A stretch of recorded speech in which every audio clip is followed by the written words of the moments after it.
আসসালামু আলাইকুম। ওয়ালাইকুম আসসালাম ভাই। কোন ভাই নামাজে যাই? আচ্ছা ভাই আপনি জানান 5 মিনিট একটু দেরি হবে, একজন আইতাছে ওরে নিয়ে যাইতাছে। আচ্ছা ভাই জানান। আচ্ছা আসিয়েন। আচ্ছা ভাই।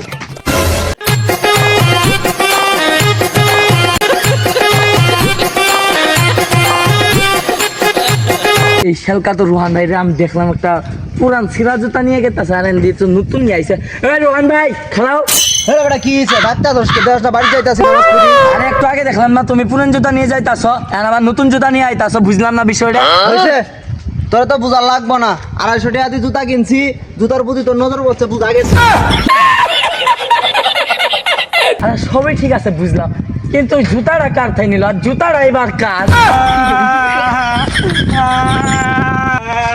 এবার তো কি হয়েছে, কান্না করতেছিস কি? থাম থাম। ভাই মসজিদে নামাজ পড়ে গেছি, গ্রামে নামাজ জুতাটা নিয়ে গেছে, কালকে জুতাটা 250 টাকা দিয়ে কিনলাম, জুতাটা নিয়ে যায় পচা জুতা হয়ে গেছে। আরে ভাই থাম, এর মানে জুতাটা মেন রোয়ানি নিতে পারে।